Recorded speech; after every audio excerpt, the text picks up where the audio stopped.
We're all riding high with the Cleveland Browns right now, as we should. You are gearing up for a wild card playoff game on Saturday. You're taking on a team that you are favored against.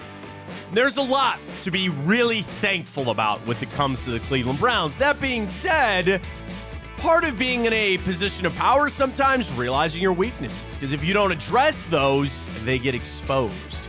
And I think about with where the Browns are at right now, I feel really confident about this game. I feel good. But there are some areas. Let's take a look at. Let's circle, because I know Kevin Stefanski is doing that. I know they're getting ready for this game on Saturday to say, where are the Texans going to try to take advantage of us? We got to shore some of that up.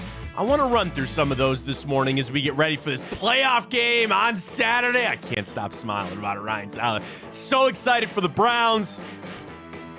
Yes, I wake up this morning.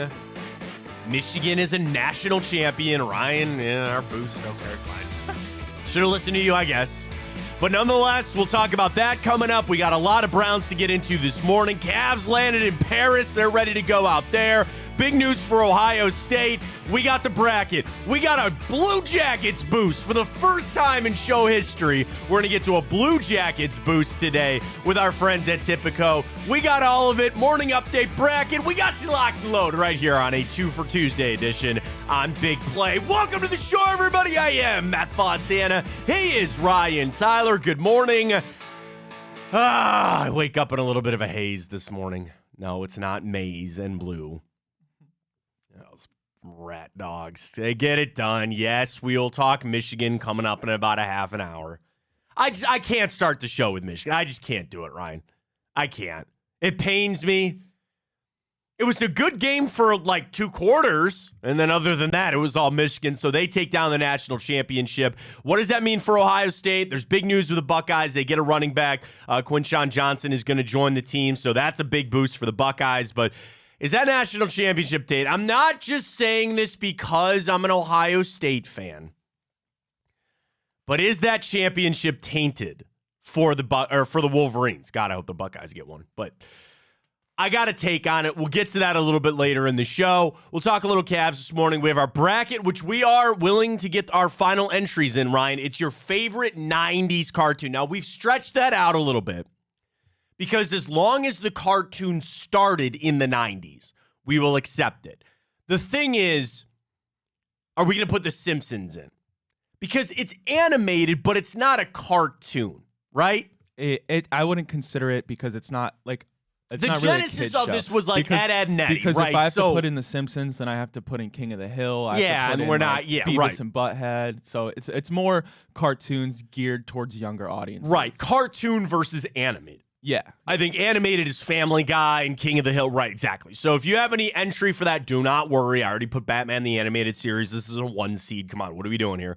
So that is in. But if you have any suggestions, tweet at the show. We'll fill out a bracket. We'll get to that a little bit later in the show as well. Like I said, morning update. I'm excited for this Jackets boost. We're going to be doing boosts pretty much every day now for Tipico. So we're going to get one cooked up here for the Jackets tonight as they are in action. Browns were off yesterday. They've shifted everything up, so we're getting ready to go. We'll hear from Kevin Stefanski later, and we'll hear Dustin Hopkins. I think that's a big question surrounding this team. But it was funny because, I was flipping through ESPN this morning, and I like doing this kind of stuff where they had 2 articles we're going to get to. The biggest myth surrounding the Cleveland Browns and their biggest weaknesses. Now, we'll do the positive side. We'll do their strengths, and I would imagine Joe Flacco's arm is somewhere on that list, Myles Garrett on that list. But it's a part of looking at what this team is at for Saturday to say, what are they going to try to do to us? And it's such an interesting matchup for the fact we didn't play C.J. Stroud a couple of weeks ago. We did face a lot of their defense, not all of it. So you have an element of them knowing us a little bit, us knowing them a little bit, but there's still this wrinkle and this change, and it's the biggest wrinkle in football. Your starting quarterback is back. Talking about C.J. Stroud. The thing when I look at the Browns, everyone expects to win this game, as you should. So you have to operate, and you start from the standpoint that we are the better football team. That's a crazy thing for us to be saying, right? That we are the better football team in this game. And I don't think that's hyperbole. I don't think that's us just sitting here as Browns fans. If you really start to break this game down and look at areas, I'm not expecting this to be a blowout. I don't think this is going to be an easy game on either side of it. But really, the Browns are the better team. And you're facing a Houston team that a lot of people were concerned about. I'm really going to grab onto with the Texans. They're a rookie team in essence, a rookie head coach with a rookie quarterback, and they lean on a lot of young players. It is kind of the opposite for the Cleveland Browns, where I can circle and I can look at all these guys that were in the playoff run a couple of years ago, or guys that at least have been veterans. Joe Flacco winning a Super Bowl. But Myles Garrett was here. Joe Bitonio was here. Denzel Ward was here in the COVID year. They know what a game like this is like. And also, they know what it's like to go on the road and play in a game. I know Bitonio missed that first Pittsburgh game back in 2020, but they were all a part of that Kansas City game. And I might be putting too much on that. But I go back to a couple of years ago and say that a chunk, not a good chunk, but a chunk of these players on this team, they went toe-to-toe with the Kansas City Chiefs when the Chiefs were potentially at their highest, when they were the creme de la creme of the NFL, and you went on the road to Arrowhead and you played them. I would think going down to NRG Stadium and facing a team that had above expectations this year, I would be discrediting them if I said they backed their way into the playoffs, because the Steelers backed their way into the playoffs. But that's all right. You have a challenge. But I would look at this team and say, guys, you've already faced tougher challenges than this. You've been through this before, and you know what it's going to take to win this kind of game. Now, that all being said, there are still important sides of the ball. And we're going to post this as our first two for Tuesday. As we always do on Tuesdays, 2 questions, 2 answers. First one, which side of the football is going to be more important for the Browns on Saturday, the offense or the defense? That'll be our first one. Which side of the football will be more important for the Cleveland Browns come Saturday? Again, no wrong option here. You want to say the Browns' offense has actually been the key to their success. And what I say is that the defense has been doing what we expected them to do and what a lot of guys are paid to do on that side of the football. The defense is the better side of the football. There's no question on that. But the more important side might be the offense, because you say if the defense plays the way that they're supposed to, and write this down for our boost for Saturday, Ryan.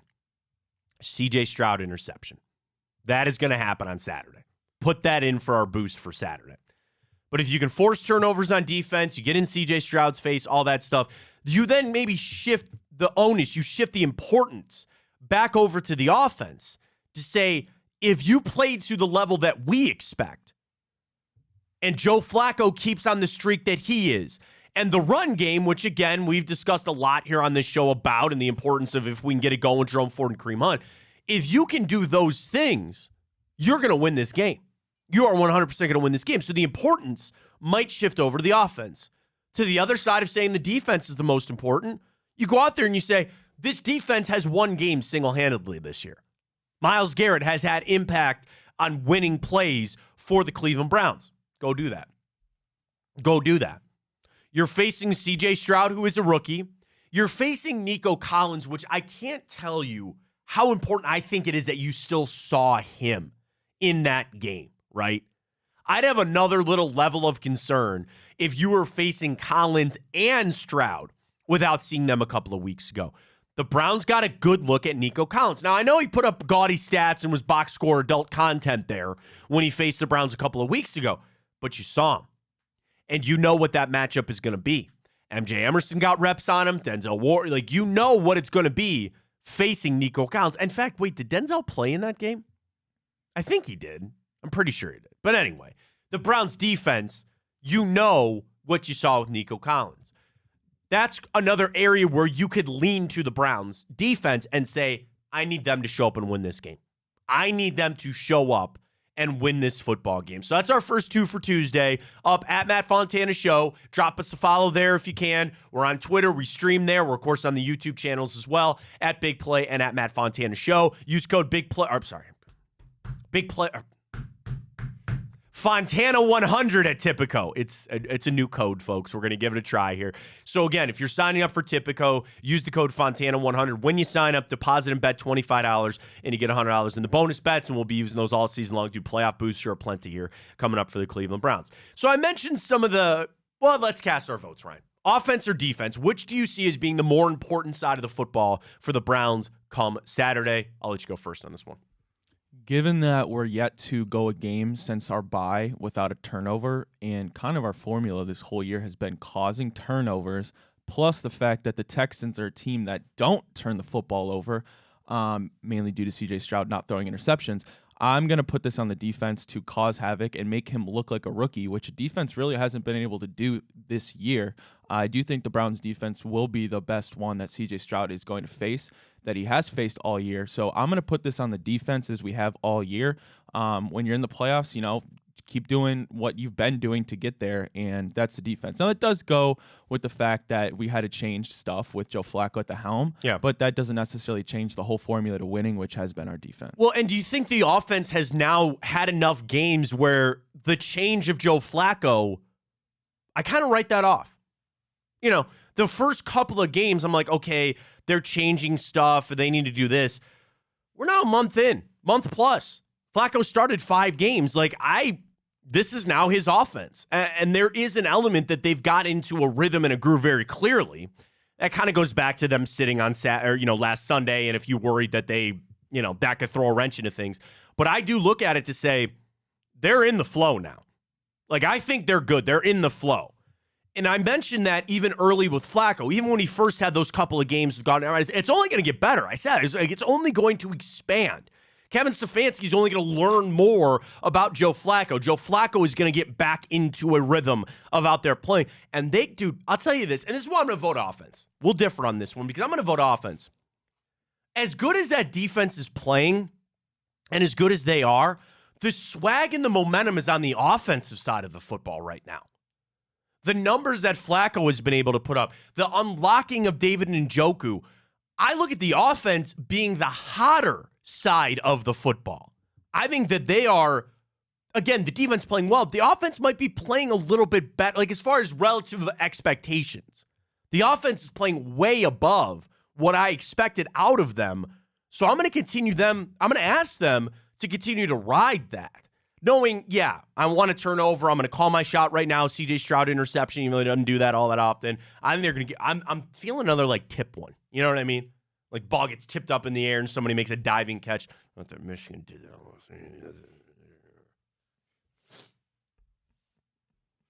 Give me 15 minutes. Give me 15 minutes, and we will talk about the Michigan Wolverines, okay? We'll get to that coming up. But I think the Browns' offense is going to be the key for this game. Specifically, wanting to get even more, I think it's going to be the run game for the Browns, so we'll get into that coming up. So this really all started with ESPN. And again, I'm saying this from a confident standpoint. You're in the playoffs. You're a good team. But there are some myths around the team. And some of these are not all negative. And it's going to be fun. I want to do all the playoff teams. So they did every single playoff team, including the Houston Texans, on what the biggest myth about their team is. For the Cleveland Browns, the myth, they can overcome Joe Flacco's interceptions. So that is something, I got Ryan a little, you looked at, you're like, okay, all right. I gave a little look there. You're like, all right. Because that has been a wart. Now, when he throws for 300 yards and 3 touchdowns, what's everybody say? Oh, we'll live with that. That has been a little bit of a mantra for the Browns and Browns Nation here over the last month. We'll live with it. We'll live with the turnovers. I will tell you this as I think pretty much a fact. There's nothing that annoys Kevin Stefanski more than turnovers. Just the vibe that I get and what he has said in the past with other quarterbacks, there's nothing in this world as an offensive-minded coach that annoys him more than a quarterback that turns the football over. Please do not insert a Baker Mayfield comment into that. I'm not going to do it, so we move on. He doesn't want that. Flacco, the interceptions are not always his fault. Missed routes, guys run into each other, a deep ball that's a 50-50, and what do we all say? We'll live with it. will live with the interceptions. But here from ESPN, the myth is that they can overcome Flacco's interceptions. And this came from Dan Graziano, NFL writer for ESPN. Really respect Dan a lot. Here's his write-up on it. One of the great storylines of the season, Flacco has started 5 games for the Browns and helped them into the playoffs. But the 38-year-old has thrown 8 interceptions in just 5 games. He's also fumbled 4 times, but he's only lost 1 of them. Nonetheless, the Browns are 4-1 in those games, largely because Flacco has thrown 13 touchdowns in those 5 games. Browns have perhaps the best defense in the league, and at this point, the upside of Flacco's big playability has been able to overcome the downside of his tendency to put the ball in harm's way. The Browns actually lead the NFL in turnovers in the regular season with 37, but still went 11-6, in part because the defense tied for 5th with 28 takeaways. Why Dan Graziano feels like it's a myth that the Browns can overcome Flacco's interceptions. There is no stat outside of points that has a greater impact on winning and losing than turnovers. At some point, having a negative turnover differential will catch up with the Cleveland Browns. They were -9 in the regular season. That was only better than 6 teams in the NFL. Now, I say that to say this. You had a negative differential in that Bengals game, and that game didn't mean anything, and there weren't your regular starters. So I really think it's more like -8 of what it should be. But anyway, I digress. The postseason is filled with opportunistic teams that know how to take care of the ball. The Texans had a +10 turnover differential this season. The Ravens, who we'd likely face in the second round, beat the Texans for the overall differential at +12. Steelers +11. The Dolphins were -2, as were the Bills, but those are a little more close to 0, which is kind of what you want to see. There's a good chance that every opponent the Browns face in this postseason will be a team that takes care of the ball better than the Browns do, and at some point, that will cost them. We have to take that to heart. We have to understand that that is a truth. And we want to gloss it over because we're in Flacco fever right now and everybody loves him. And the Browns have, to this point, been able to overcome it. But that is where the playoffs, what do? They expose your weaknesses. And it's not, I guess, any different than another game where all the other opponents that the Browns faced probably said the same thing. Hey, we got to force turnovers here. As much as I said earlier that the offense is now in a rhythm because you know Flacco and he knows this offense, and I am setting aside any excuse of, he's still getting this offense. The same thing is now said for the Houston Texans. They have 5 games worth of tape. 5 games worth of tape on Joe Flacco in this offense with Kevin Stefanski. I'm not concerned. I am not concerned. But that is another reason that I go back to the offense being the more important side of the football for the Browns on Saturday. We got to fix that. We have got to fix that. And if you go out there and force 4 turnovers on defense and Flacco throws 1 interception, okay, yeah, fine, we're going to live with that. But that has just now become the focus. That has become my focal point for the Browns as they get ready for this game on Saturday. And that's not something that you can instantly just twist around this week and go, hey, we're going to stop turning the football over. God, I wish that was a thing we could do, especially with some quarterbacks in the past. But anyway, another Baker Mayfield. Stop it. Damn. Come on now. What are we doing? But anyway, that's going to be my thing for Flacco. And the same thing for Kevin Stefanski. But you also don't want to do what? Start handcuffing him. You got to this point playing this way, the gunslinger mentality. You got to live with it, you got to live with it. Ryan, you perked up when I said that. When I said the myth for the Browns is that they cannot overcome the interceptions anymore from Joe Flacco. Looks like you tend to agree with that, or you're just at least interested by it. No, I 100% agree. It's pretty much a fact that when you get to the playoffs, like you said, the key term, all these teams that get to the playoffs are opportunistic teams that take care of the football, and when they get the chance to get a takeaway, they capitalize on it. And fortunately, we have been able to overcome that because of how good our defense is. But that's very true. And I guess because of the face I made, I was like, it was a little shocked because nobody's. Well, you wonder, because you think about the myths, right? The myth, I guess, Myles Garrett's not as good as you really think, and that's not true. We know that. And I thought it was a great point by Dan Graziano about what they do. Would you like the Houston Texans myth? Because we're going to go through all the teams, but we'll do the Texans next.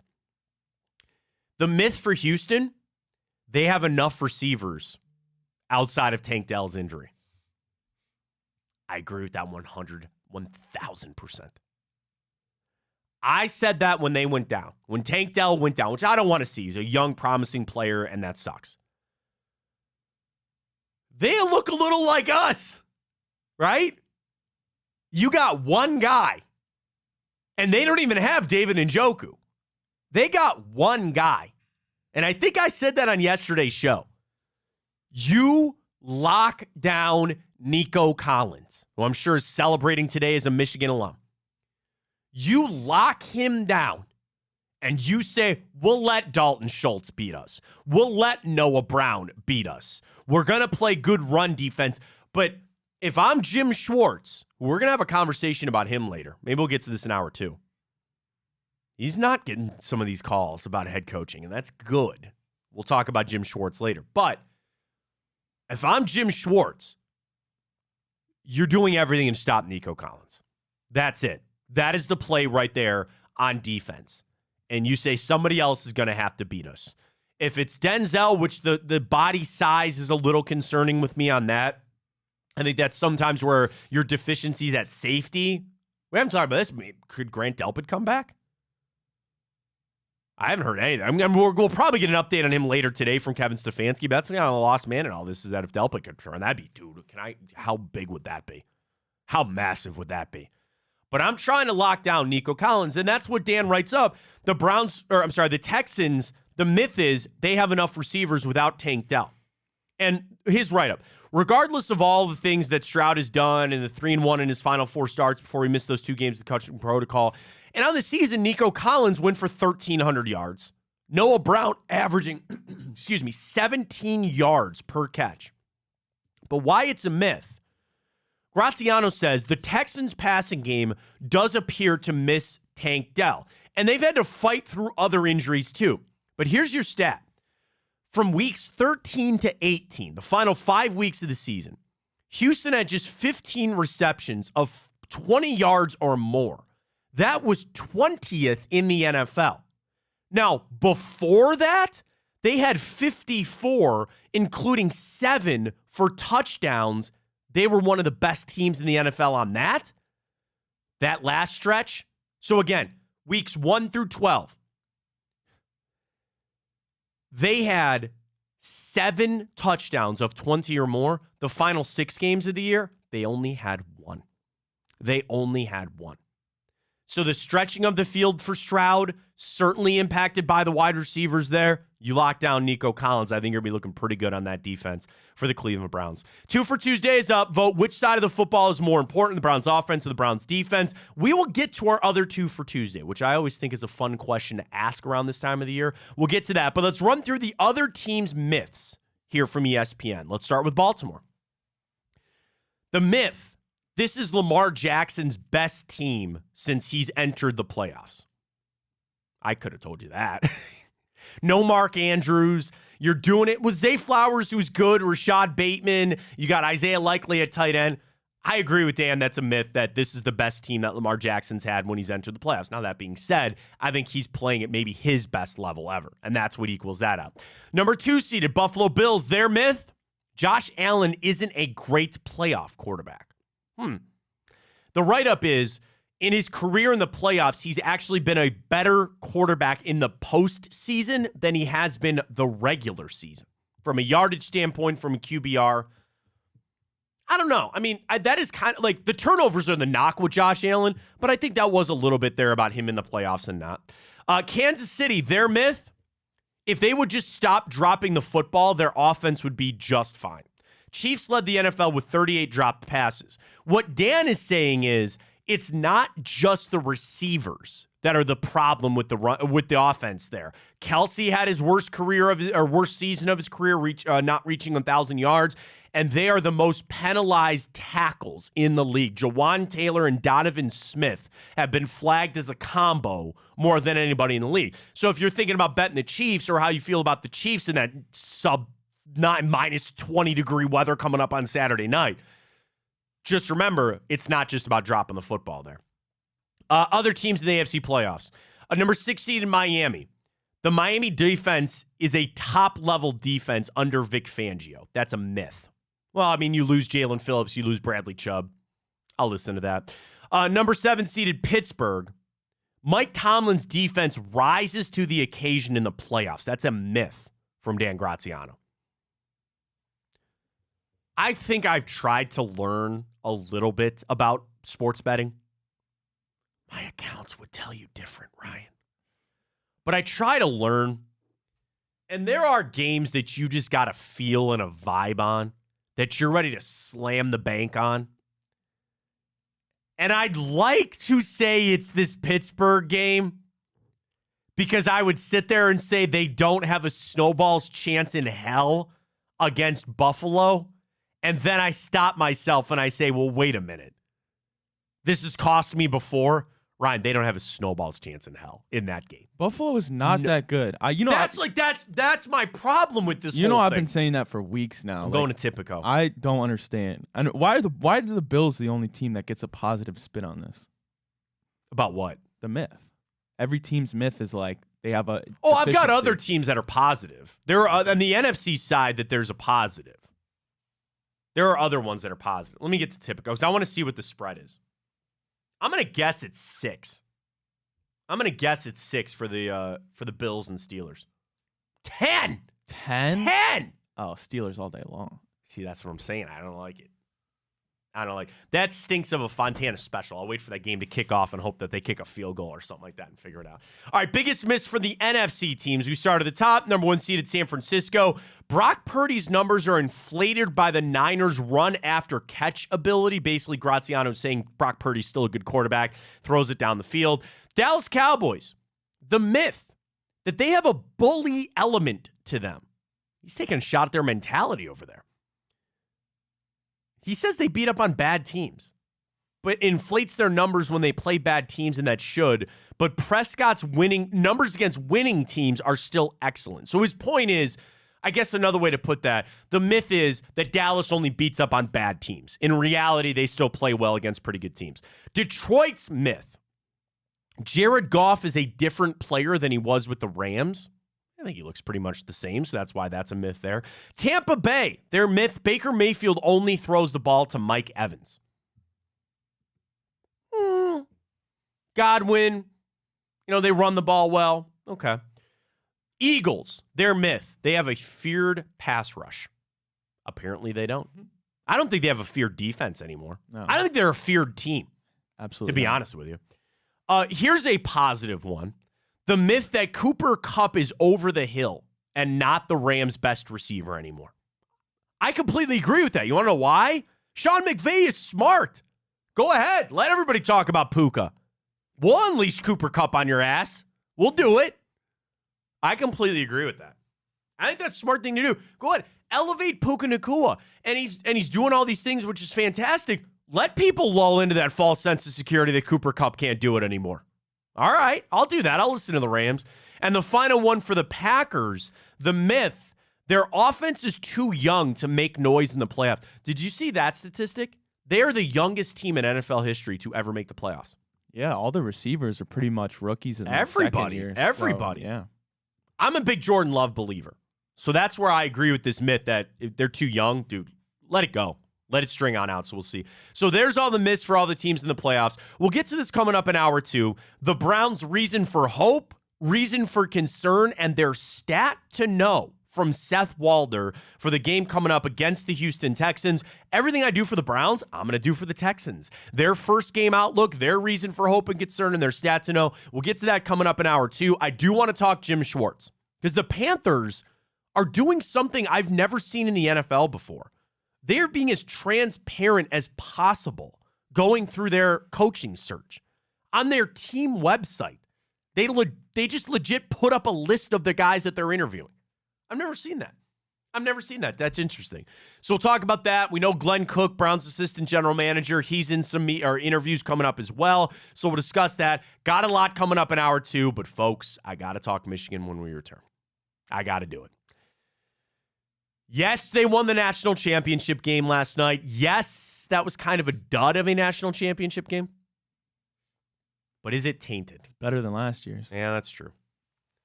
But is it tainted? I'll tell you why I think so. And it's not just because I'm an Ohio State fan, but I think I have a ironclad statement that you have to agree with me on. So we'll talk about that coming up. We'll get into Michigan, of course, big news with Ohio State. We got it coming up. Folks, Tipico is where we bet. We're going to do a Columbus Blue Jackets boost tonight. So this is what I love about Tipico. They got these boosts. They take a parlay, and you get some added odds to it. But the other thing I think that is so innovative from Tipico, do you know their newest thing now, Ryan? Cashback rewards.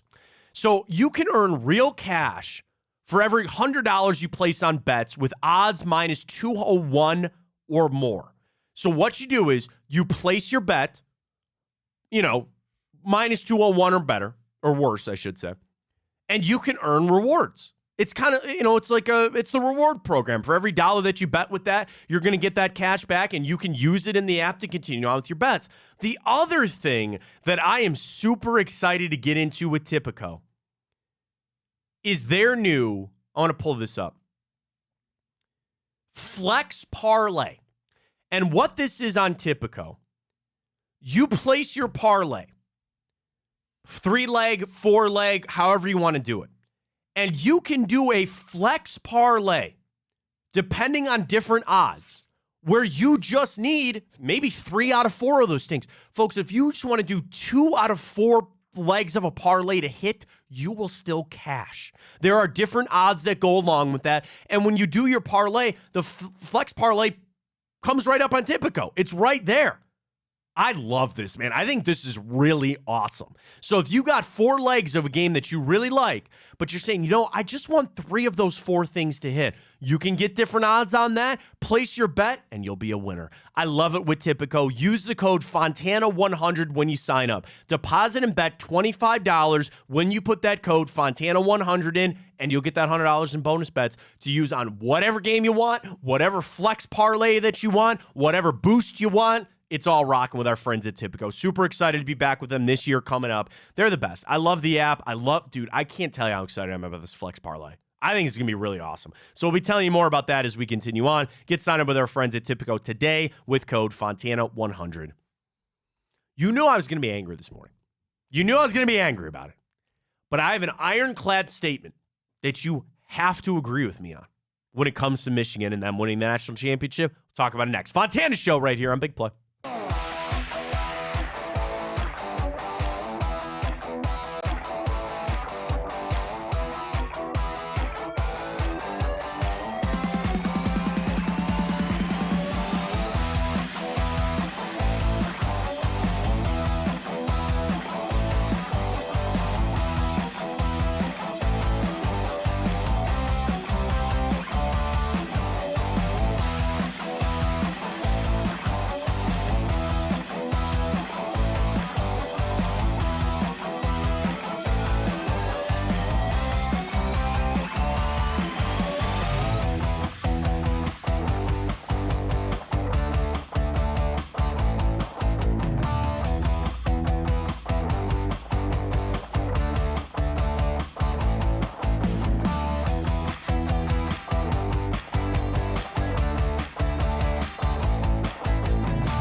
National championship in the books. Yes, it is the Michigan Wolverines as they get the win last night over the Washington Huskies. Our moose doesn't hit my other bet. That's okay. I was betting with my heart, which you shouldn't really do. But nonetheless, I'm not going to say congratulations to them. I'm really not. And there's speculation surrounding Harbaugh now. What's he going to do? What's he going to move on? And the big question is that national championship tainted? We'll talk about it right here. Welcome back, Fontana Show. Right here on Big Play. Follow us on Twitter. We're up at Matt Fontana Show. We're on YouTube. Big Play, Fontana Show there as well. Here's what I'm going to say. I am an Ohio State fan. And I hate Michigan more than any team in my sports fandom. That national championship is tainted. And here is the reason why. When you think of it, you will think of the cheating scandal. Whether or not it's a big deal, whether or not it actually impacted the games during the regular season, what it impacted last year, I'm not here to debate that. I'm here to tell you, if you think of a championship and you think of a scandal, it's tainted. Say what you want about USC. They should get their national championship back, but you still know why it got taken away.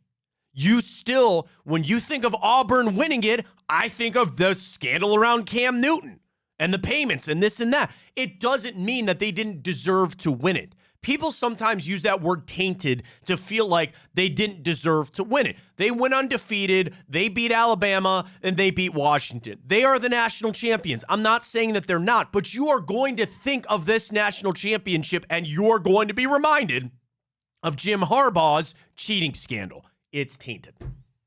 It's tainted. That's it. It's not about they didn't deserve it or there's an asterisk next to it, but you are just going to think of that when you think of this national championship. Tell me that you won't. When it gets brought up about them winning it, you're going to think about the sign stealing stuff at Michigan. Whether or not that actually impacted the game, I'm not debating it because I frankly don't think it did. Whether or not who Michigan played in the regular season or anything, I'm not. That's not my argument. My argument is not about that. My argument is that they did something that you'll forever remember when it comes to this national championship. That's tainted. It's tainted. When I mention Alabama's national championships, are any of those tainted? When I mention Ohio State's national championship, you think of Cardale Jones having to come in for JT Barrett. That's not tainted. That's not a negative thing. But you still think of it. Therefore, you will think about the sign stealing scandal.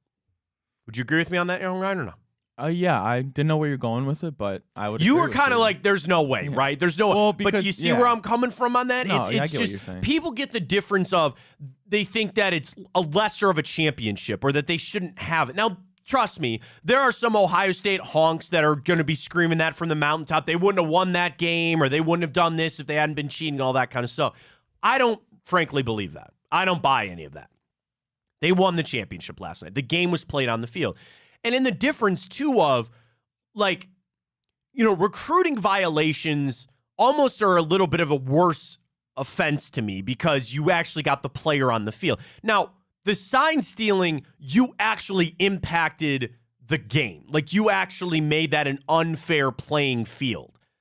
There's a level of that. But still, I'm going to think about that. And it's not that I'm going to wave a flag saying Michigan isn't the national champions and they suck and they didn't deserve to win it. There's no room for me to stand on. There's no ground for me to stand on to sit there and complain about Michigan winning it, but you're still going to think about the cheating. You're going to think about it. So therefore, it's tainted. Therefore, there is an impact on how you view that team and how you view Jim Harbaugh. And everybody will turn their attention now. I know he didn't say anything last night about he's going to go to the NFL or what. Would that not be the way to walk it off, though? Would that not be the way? He was there for 9 years. 9 years. Took you to the playoffs a couple of times, and you finally win your national championship. Now, they feel like they could build on it. They feel like they could try to go win another one, certainly so, and the landscape of the NCAA changing.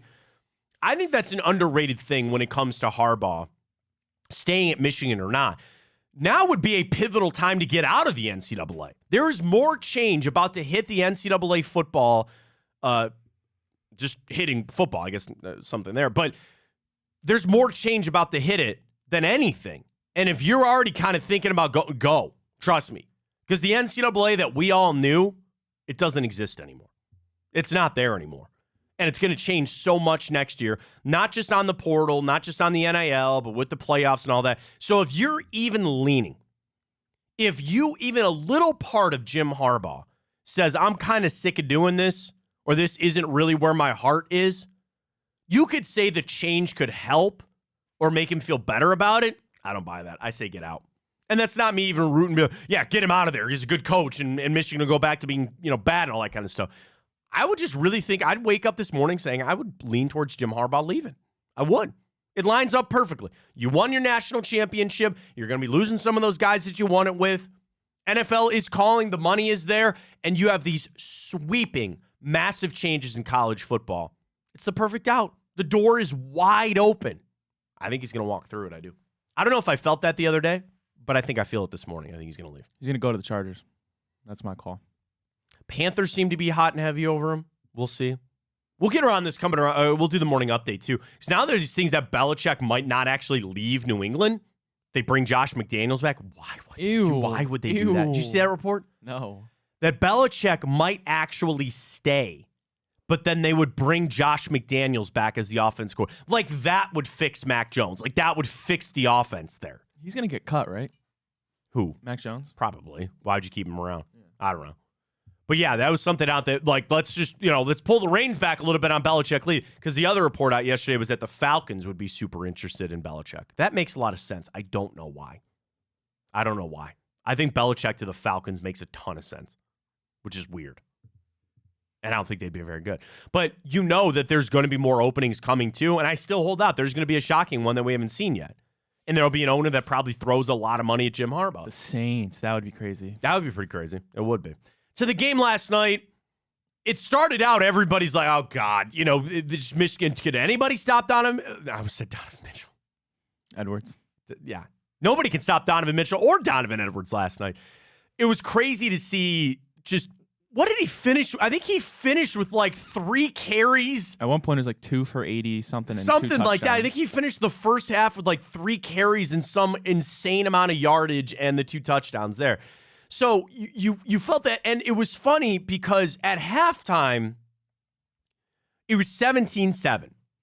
And I sat there wishfully thinking, Michigan didn't put them away like I really thought they would, and they opened the door for Washington. Then you come out in the second half, interception right out the gate, and then I knew it flipped. And it went from Michigan missed their opportunity to put them away to now Washington has missed their opportunity to get back into this game. And I know it was a game come the fourth quarter, but you never really felt like it was. Then Michigan just ground them out. Corum finished with a $134. Here's Donovan Edwards. 6 carries, 104 yards, 2 touchdowns on a 17.5 yard per carry average. And people started saying that about Washington, that Texas showed that you could run the football against them. And that's really what Michigan did. Was it a fun game to watch? I'll tell you this. It was fun because I had an above average interest. Not just because the bets, but the fact of that I was rooting so hard for Washington. And Penix made some plays here and there. I think the biggest change was when Dylan Johnson on the first carry re-aggravated that foot injury. He was done. And you just felt like, all right, this game's about over. And give credit to Washington for trying to stay in it. But Michigan ends up grounding them out. I wasn't going to, I was interested to see this, but let's do it anyway. CBS Sports, they're way too early, top 25 for this season coming up. From Dennis Dodd. Ryan, if you had to pick, who do you think should be the number 1 team in college football entering this season? Right now, season's over. Michigan's your national champion, but who is the best team right now in college football? It's got to be either Georgia or Alabama. It is Georgia. Number 2 is Alabama. Yeah. Number 3, Michigan. Number 4, Oregon. Number 5, Ole Miss. Number 6, Ohio State. The write-up. One of the strongest quarterback rooms in the country. Isn't it about Ohio State?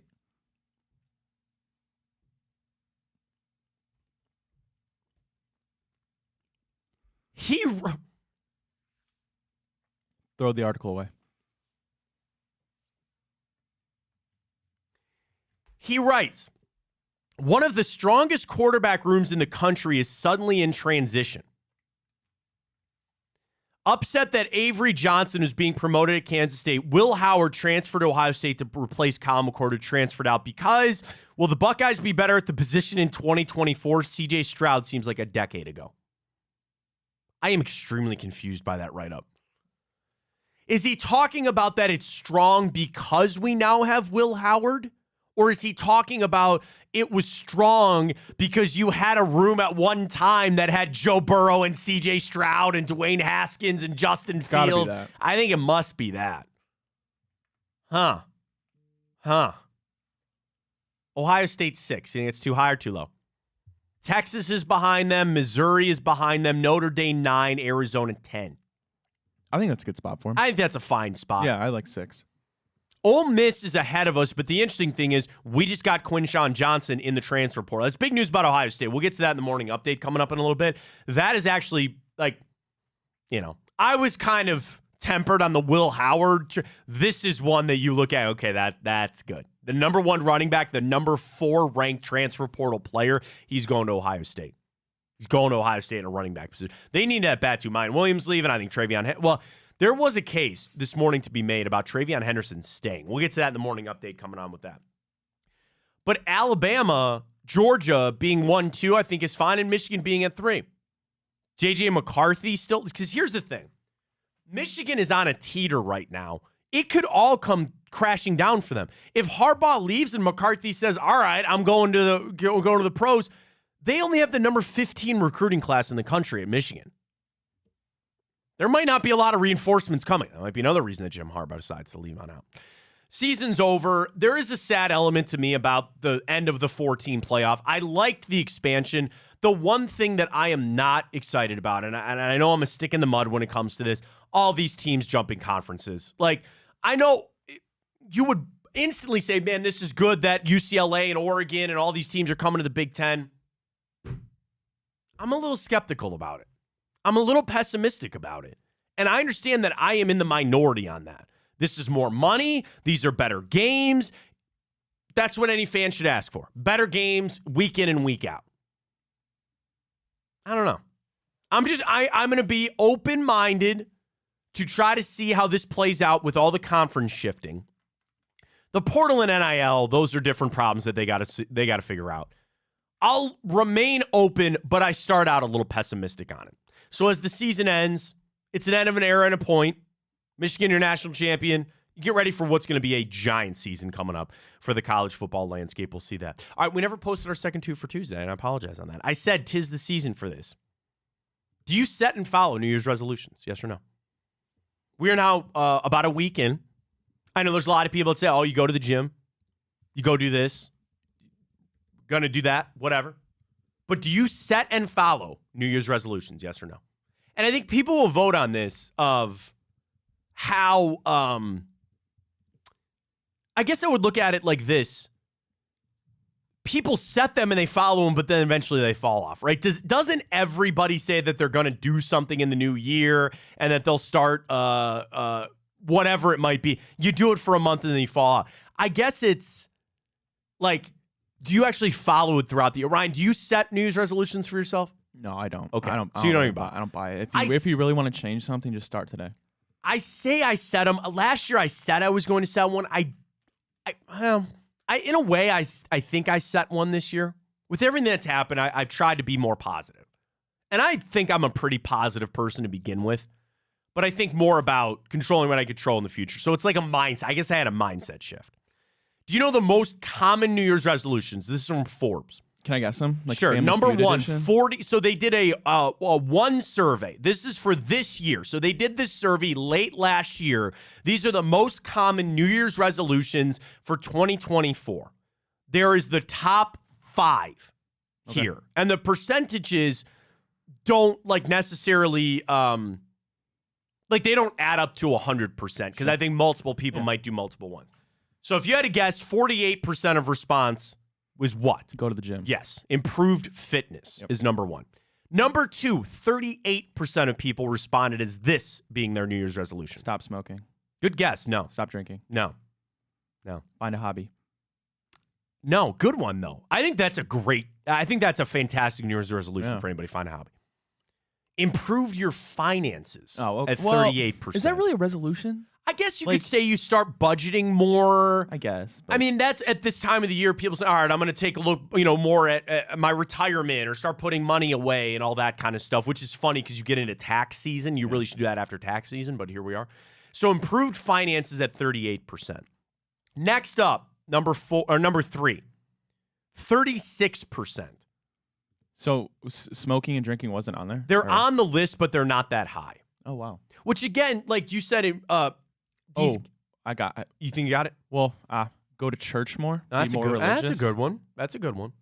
These kind of get like convoluted because they're kind of all the same. This is another health one, but it's mental health, which I think is very important. 36% of people said they want to improve their mental health. 34%, it kind of goes with fitness, said they want to lose weight, and 32% say they want to improve their diet. It's the same thing. It's the same thing. Less popular, 6% of people said they want to travel more. 5% of people say they want to meditate regularly. 3% say they want to drink less alcohol or quit smoking. And 3% of people say they want to perform better at work. Oh, I'm sorry. Stop smoking was 12%. Okay. Make more time for loved ones. Here's the I was fullest. gonna say that. Here's the fullest. Improve fitness, 48%. Improve your finances, 38%. Improve mental health, 36%. Lose weight. Improve your diet. Make time for loved ones, 25%. Stop smoking, 12%. This is kind of one that you mentioned. 9% of people, they say they want to learn a new skill. 7% of people want to make more time for their hobbies. 7% say improve work-life balance. 6% travel more, meditate, drink less alcohol, and perform better at work. Now, here's the other thing. This goes back to a poll from 2022. How many percentage of Americans do you feel like set New Year's resolutions? 70. 37%. Oh, that's it? That's it. Wow. I was going to say then the follow-up's going to be like, what, how many follow-throughs? 87% of people said they were very or somewhat likely to keep it through the year of setting it. So again, 37% of people say they set it, and then 87% of them say they will actually try to follow through with it. 18% of people said they had multiple goals for the new year. I believe in setting goals. I just don't think you too. necessarily have to do it because it's a quote-unquote a new year. It's like if you really want to start it, like if you're thinking of something in December. People that's what I'm saying. Like, and things could change in your life, right? Where, okay, it's now time to focus on it. Okay, overwhelming percentage, 45% of the respondents to this poll. How many New Year's resolutions do you think people set? 45% of people that said they set this amount of New Year's resolutions. And is that the highest percentage? Yes. 1? 3. 3? 3. Overachievers there. 2 was at 20, then 4. Only 2.5 of the respondents said they only set 1. So you're doing multiple on that. Multiple on that. Younger adults are more prone to do that. Parents are more prone to set New Year's resolutions. And more said they did it this year versus years past. 86% of people said that they set a resolution this year after not setting one last year. So we'll do our own little poll. This is Forbes. They're pretty good at what they do. But I just thought we'd do our own little straw poll here on the Fontana Show. Up at Matt Fontana Show on Twitter. Do you set a New Year's resolution or not? I think it's hard because you want to be better. I say I want to do things. I tried to follow through on mine last year. I said I was going to read more. I said I was going to read more comics. And I did do that for a little while. And then kids kind of got in the way. I guess I said, like, positivity and just kind of letting things flow, I think is kind of where I'm at for 2024. But do comics count as reading? So my buddy would yell at me and say they don't. Because I know that's like, but I've heard that debate before. But like specifically to me, if I said specific, I want to read more comics as my New Year's resolution. Do you accept that as my New Year's resolution? Yeah, that's what you said you want to do. All right, that's what I want to do. I did that last year. I'd like to do that more this year. But yeah, and the other thing is you create this giant list, and you're like, all right, I'm going to do this and do all this other kind of stuff. The losing weight thing, I think, is great, and I'm all for anybody that can get to the gym. I myself enjoy, I would like to get back to the gym. I do have kids, so that's a little bit different. The thing is with people, do you know it's harder to lose weight in the winter than it is the summer? Our bodies are genetically wired to hold on to fat in the winter. Yeah, you gotta so survive. for people, and I'm not saying it's bad. You're not sweating, right, I'm not saying it's a bad thing. We're more active in the summer, too. You can go out for walks. You do all that other kind of stuff. I'm not saying it's a bad thing. I'm all for people out there. If you said, hey, I'm going to go lose weight, I'm going to do this, that's great. But just remember, it's harder to do. There's so many people nowadays on like Ozempic or like what the other one? We could do a whole show. Oprah Winfrey on some of this Kelly stuff, Clarkson. man. I mean, they're dropping like 30 pounds in a matter of like a month. I know. Is it like? And is that really? Is that sustainable? Is it sustainable? Is it healthy? The answer is no. Like, there's no way around just putting in hard work. Western medicine is, or is it Eastern medicine? No, it's Western medicine. Here's a pill for whatever your problems are. A lot of times it can be, and granted, there are some things you can't control. You can't go work out and stop if you have, diabetes, like type 1 or something like that. You know what I mean? The problem with that stuff, though, is for most people, I feel like when you have that resolution, right, something to get more fit or lose weight, it's usually guided by you want to look better. And by looking better, more so than feeling better, the only way you're going to feel better realistically is if you work out. Well, the other issue is for a lot of people when they start, you will not see results. Yeah. You're not going to go to the gym for 2 days and all of a sudden see results. Trust the process. A good buddy of mine, good friend of mine, he sends us his journey because I think it helps keep motivated. He's lost 17 pounds. He's lost 17 pounds. They got a Peloton. Awesome. They got a Peloton. And I know that's a great thing because it keeps you motivated. You paid for it. You get on the bike. You're on the thing. And I'm so proud of him. That's so great. Yeah. But you won't see that for a little bit of, you got to work on it. You got to keep going at it for sure. And that's the tough thing. A lot of people that are out of shape, they don't know how to work out. They don't know how to join a gym, and it can be very intimidating. So it's very tough. We got to get a gym sponsor on this show. I go to the gym.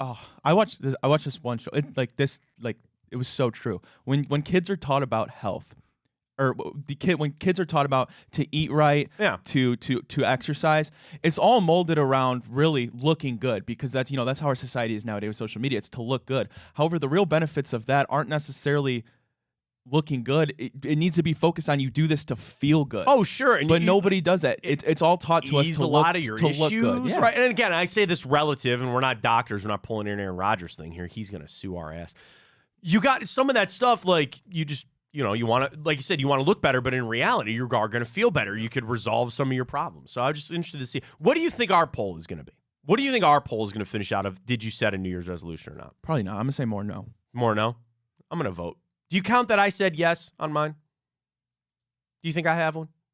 It's not like I wrote it down, but it's in my head. Yeah, then it's fine. All right, so I voted yes. All right, let's get to the morning update when we return. We got a lot to talk about. We'll get to Ohio State and the transfer portal, back into the Browns, including an hour or two. We got to talk Jim Schwartz because as these lists are starting to come out a little bit, his name, thankfully, is not on them. Also an hour or two, ESPN. Game outlook between the Texans and the Browns, the reason for hope, the reason for concern, and the stat to know for both the Browns and the Texans. We're going to get geared up for Saturday. We'll do that next. Fontana Show right here on Big Play Tuesdays. Josh and Maria Cripps are going to be in. Always Monday, a busy day, folks. Us, Chico 12 to 2. You got Hanford Dixon at night. You've got Come Get Some with Blake and Greg Williams. Coach Greg, trying to get him on the show this week. I really want to talk to Coach Greg about coaching interviews. What's that like? All that. So I'm excited to do that this week with him. And then, of course, the Big Play Cleveland show with our friends, Reflog, Gab, and Nick up there. Check them all out. They're on the Big Play channel on YouTube. We're up on Twitter at Big Play. Just follow us there. We retweet all the shows there. It's really easy to find. And check us out on Big Play for everything we got going and all of our merch. Can't tell you enough about the merch. Some of the t-shirts we got rocking over there at bigplay.com. Check it out. And, of course, the YouTube channel. Morning update comes your way next. A lot to get to. Fontana Show taking you up to 11 o'clock right here on Big Play.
A lot of stories, a lot of scuttlebutt, if you will, around the NFL. We got college. We got a little fight game action going on as well. Call it the morning update. Ryan's got all the stories you got to know for your Tuesday to get you set for the rest of your day. Ryan, you got them. Take them away.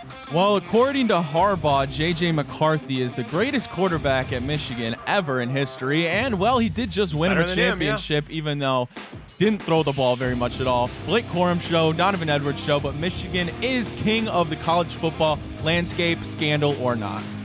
I say it's tainted just because you're going to think of this national championship and you're going to think of this cheating thing. I'm not saying the cheating had anything to do with them winning games or not, or winning the national championship or not.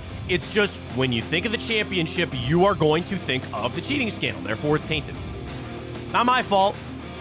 And then Harbaugh after the game goes, this isn't on Michigan. Yeah, we know it's on you, but the problem is that you represent Michigan and this is still going to fall on them. That's college football. That's college football. Where, I could run through how many of these things, man. I know, the Miami teams of the 2000s and all the illegal things that they were doing there. The Florida teams that Urban Meyer had with convicted felons on that team and what they had to do to get their eligibility. Cam Newton in Auburn, they paid him to come there. Whatever. They're just... That's college, right? In pro sports, there really aren't scandals. There's not tainted, well, there's a tainted NBA championship. A few, maybe. If you want to go to the big three teams and you want to say Durant going to the Warriors, okay, fine. But in college sports, it really is the only place that you could say, yeah, there were, unceremonious things that happen and bending the rules, breaking the rules.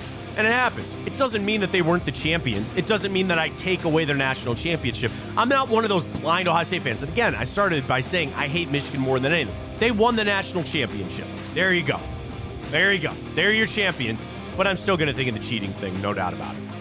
Out with Kyle McCord, out with Chip Trayanum, in with Will Howard, and in with Quinshon Judkins. The Buckeyes land the Ole Miss transfer. Buckeyes now have 8-1 odds to win the national championship next year. That's good for third place behind Georgia and Alabama. Judkins was the number one running back in the transfer portal. He was the number 4 overall player to 24/7 Sports. 1,000 yards, all-purpose yards, over 3,000. Ole Miss. The interesting thing is he left Ole Miss a team that people think will actually be really good next year. But he comes to Ohio State. He already dropped the team up north thing. Here's the question. Does that help or hurt Travion Henderson leaving? Because one of the articles I read this morning about it was, and if those don't know, Travion Henderson, behind Marvin Harrison, was your best offensive player. No offense to Cade Stover, but he battled a lot of injuries. I see mock drafts that even though he's a running back, Ryan, that Travion Henderson is in the first round. That being said, he's going pro. If you're a first-round pick, you don't go back to school. I don't see any way. Same thing could maybe be said about J.J. McCarthy. But the point of the article was, with Judkins coming in, that could take pressure off of Travion Henderson. He doesn't have to be the bell cow back anymore. They could split carries, and he'd still get a lot of carries, and it would still be, he would be viewed as a potential still first-round pick. I wash all of that, and I'd say this to Travion Henderson. If you walked into this door right here to the beautiful Big Play Studios, go pro, man. And that's not, get out of Ohio State, I don't want you. I want you here more than anything. For you, for your family, for starting your NFL journey, you need to go pro. And that he's a bona fide first-round pick. So you replace him with a guy that is seemingly just as good. All-purpose yardage is one of the best things that Judkins has. Over 3,000 in his career, and he's only a junior. He'll probably leave after this season. Sure, fine. But I will also give credit to Will Howard, a guy that I want this clear too. I'm not critical of Will Howard. I'm just not ready to jump up to the top of the terminal tower waving an Ohio State flag going, oh my God, they got Will Howard. Holy cow. Good job. He's better than what you had. And Ohio State is better off right now. They're better off right now. You got a quarterback that is no question better than the one that you got, and you got a running back that might be close to replacing the guy that was damn good at your position. Can you give me a wide receiver to be Marvin Harrison Jr.? I doubt that very highly. By the way, why has he not yet made his announcement? I don't know. It's weird. Isn't it Is kind it of just weird? such a foregone conclusion that he's gone? I don't know. That is a bit strange because No joke, man. And I'm just going to live in a fantasy world for just a second. If he came back, and he's not, and I start this by saying there's no way that he's coming back. But if he did, that might be like would that not be one of the biggest returns in college football history? I'm trying to think of another one. Like, I don't know. That would just be so huge. That guy's a top 5 lock pick. To come back now. And I know he's gone. Do you see Denzel Burke got a little feisty with some people? No. So Denzel Burke, Ohio State corner, also projected to be a first-round pick. There was a report, and I'm not trying to knock that there's a lot of outlets now, and especially around college football. There's a lot of blogs, there's a lot of this, and there's a lot of that. And there was a report out that he might be considering coming back, and he sent a tweet something along the lines of, "I never said that." Denzel Burke's gone. Like, that's happening. No worry about that. And I don't begrudge these guys at the least. This is what they're supposed to do. So the fact that they got Judkins in here, I think, is absolutely great. Pretty good job. We'll see, where Ohio State goes. They're better. I will tell you this. Even without Marvin Harrison, from a quarterback, running back standpoint, I feel a lot better about Ohio State going into this season. So I guess I got to give the transfer portal a big thumbs up. Thank you very much. Bonjour, Matt. Cavaliers woke up in Paris this morning as they traveled overseas. God, I love French toast, man. They have a game Thursday against the Brooklyn Nets. This is so weird as a poll.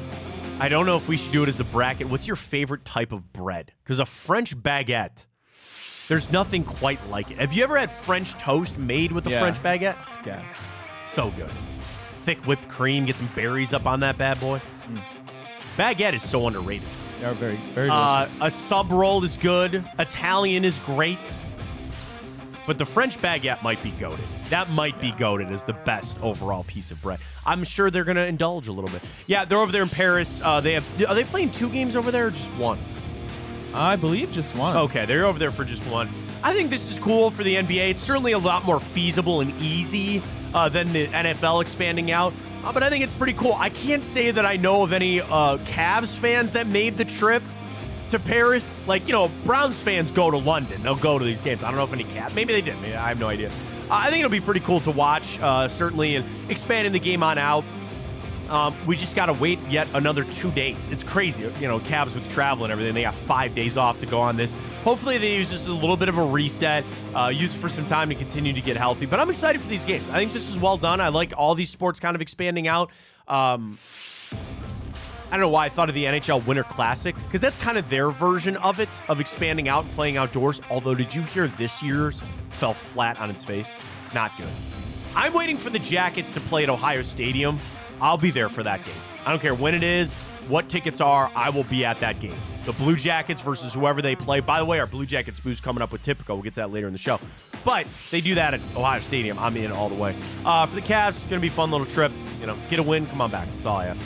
Cavaliers come back from Paris. They play on Monday, so another big little break for them. Anyway, our local hometown hero and fan favorite, Stipe Miocic. I'm glad you brought this up. Might not be done, Matt. He said he wants to beat John Jones still, and I know me and you both, out of many, many people, were very upset when John Jones had to leave that fight. He did. So the other thing is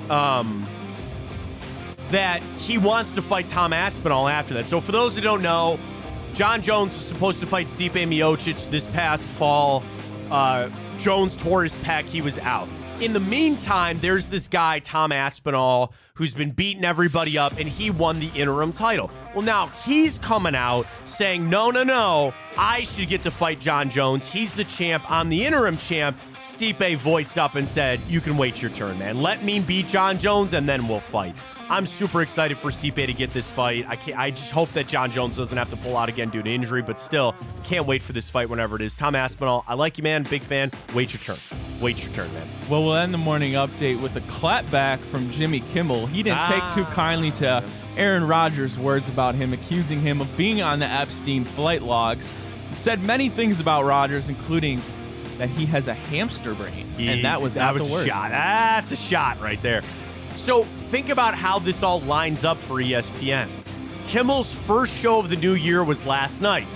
What's today, Ryan? Tuesday. Who goes on Pat McAfee's show on Tuesday? One Mr. Aaron Rodgers. So there will be a response today. Don't forget that these are all ratings. These are all views.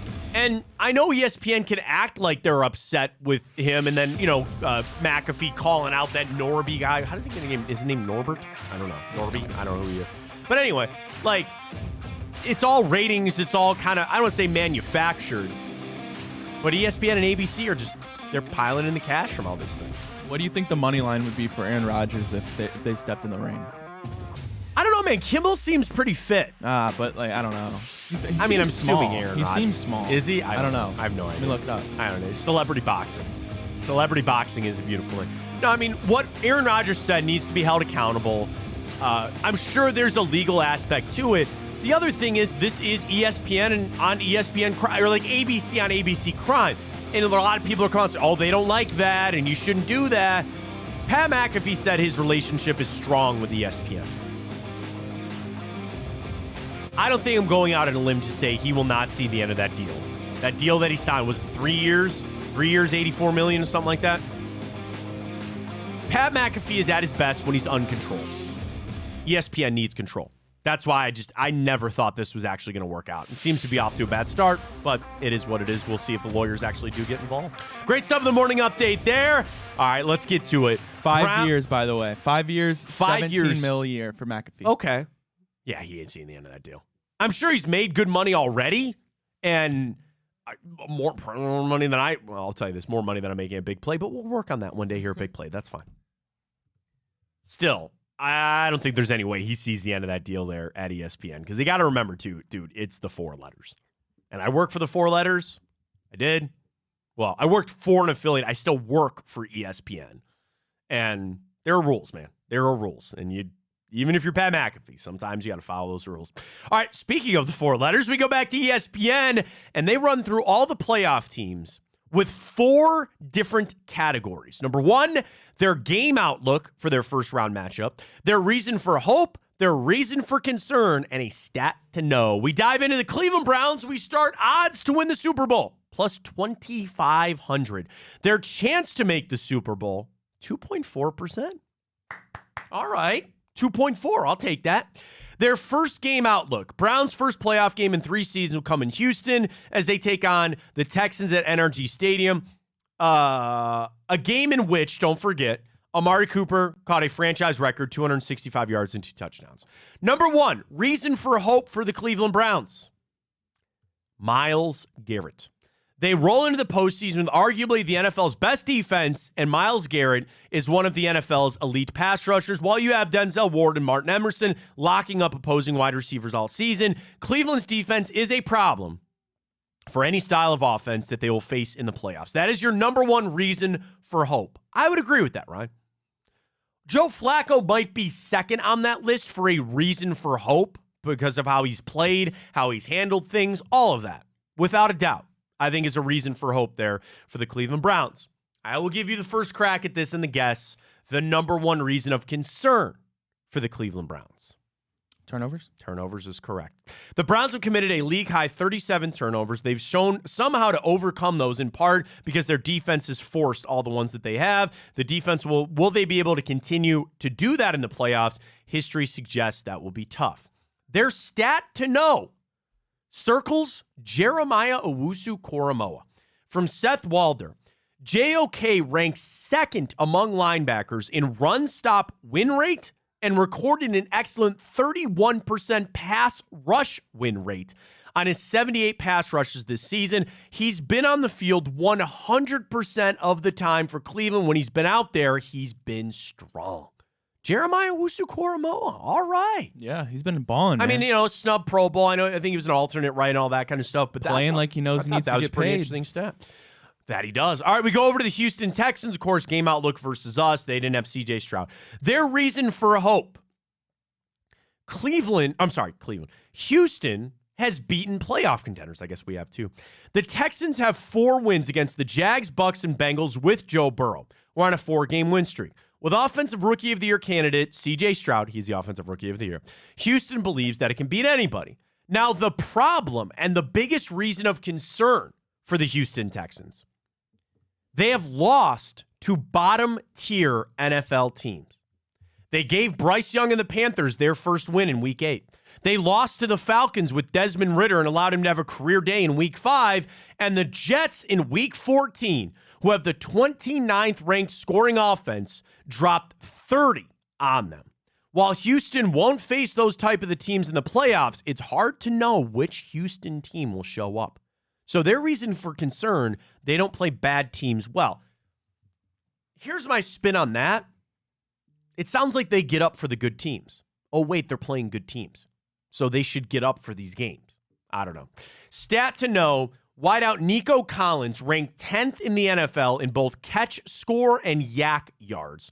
ESPN's receiver tracking metrics entering Week 18. In other words, he's making catches and generating yards after the catch at a very high rate relative to expectations. Collins' breakout has been crucial for Houston's success. I'm going to say it. I'm going to say it again.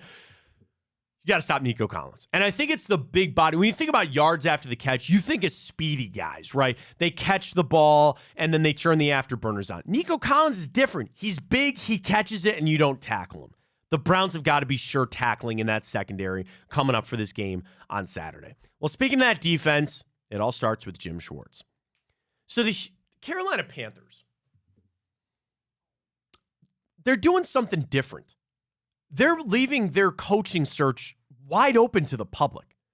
And in fact, yesterday, they just listed all of the people that they have requested interviews with. Let me see if I can pull this list up here quickly. Their coach track, they literally have it on their website as a coach tracker. Here's what we got. Ben Johnson, Bobby Slowick, Brian Callahan, Dan Quinn, Mike McDonald, Frank Smith, Raheem Morris, Todd Monken, and Dave Canales. All different teams. I'm not running through all the teams. Whatever, that's it. So these are the ones that they've all requested. So it's interesting from the standpoint that they're wide open with this, so the fans can follow along and the media can follow along. But I've not heard anything about Jim Schwartz yet. It's a good thing for the Cleveland Browns, as we know. There was a fear that I had for a second that Schwartz might want to get back into the coaching ranks of being a head coach. And he was asked about it going into the Houston game. And, of course, he's not going to you never close doors. You never close a door of potentially more money or at least keeping the Browns honest when it comes to maybe a potential restructure of his deal or a longer deal, things like that. And it is a mark of a good team. You know, when you have a team that goes to the playoffs, what do you get? You get coaches poached, you get GM candidates poached. And the Browns are in a position that they've had to have that happen over the last couple of years. I can't tell you how imperative I think it is that they keep Jim Schwartz here. There's two ways that you keep him here. Number one, you go the Bill Callahan route. Here is an obscene amount of money. There is no salary cap for coaches. You can pay them whatever you want. Give them an obscene amount of money and say, shut everybody else out. Now, don't forget, the Browns can deny these interviews, and sometimes that can be a bad look because you want to let people advance. Here's a reason why I don't think it's so bad for Jim Schwartz. When you have an up-and-coming young coach, like Drew Petzing, right? Drew Petzing was with the Browns. He was a tight end coach. He was a quarterback coach. And now he's the offensive coordinator out there in Arizona. He is on the rise. He's a younger guy. He's trying to make his name in the NFL. You look like a jerk if you say, no, we're keeping you here. You're under contract. When it's a guy like that, when you have somebody like Jim Schwartz, who's been a head coach before, he's been there, and now he's a part of your team, I don't feel so bad in saying, you know what? We're going to deny these. Now, we're going to pay you, and we're going to take care of you, but you've already done that. And I don't want to say failed, because he was successful for a time there in Detroit, but you're not there anymore, right? So I don't feel so bad denying, if they needed to, Jim Schwartz. Now, what I would ultimately like to have happen is Jim Schwartz is so happy here with the defense that he's playing, with the money that he's getting, all that kind of stuff. He says, you know what? I don't even want to entertain these other ideas. I don't even want to enter that pool of being a coach again. The thing is it in him still to do it? There have been former head coaches in college and the pros that say, you know what? I tried it, I did it, I didn't like it, or it didn't go well, and I kind of know my game now. I know that my career is as a coordinator or sometimes as an assistant coach, and that's fine, and I'm going to play it out that way. I don't know where Jim Schwartz stands. I don't know where he stands. But it is so imperative that the Browns do whatever they can, knowing, Ryan, he might end up saying one day, I'm leaving. I'm good. I got an offer here to go back and be a head coach somewhere. The nice thing is he is already a defensive coordinator, right? I guess you could try to tack on associate or assistant head coach or something if you really want. The Browns used to play that game with getting people out of other jobs. You know, when Stump Mitchell left Minnesota, I think it was Minnesota, wherever he was at, they brought him in and they said, no, he's the run game coordinator now. He's not just the running backs coach, but he's the run game coordinator. So that is technically a promotion, and they couldn't deny that. Some team could show up and say, you know, we're going to interview Jim Schwartz, and you can't deny it because we're going to make him associate head coach and defensive coordinator. It all comes back to what Jim Schwartz wants. I think he's pretty happy here. There's a reason for that to be. And I don't want to deny him opportunities, but I'm so happy that I haven't heard his name really getting thrown around here. He really should be. I was watching the really Fox, should be. I was watching the Fox pregame before the Browns-Bengals, and they put up a list of 9 offensive candidates and 9 defensive well, that's candidates. Too. Everybody goes offense now, right? And 9 defensive candidates. Oh, they do. Okay.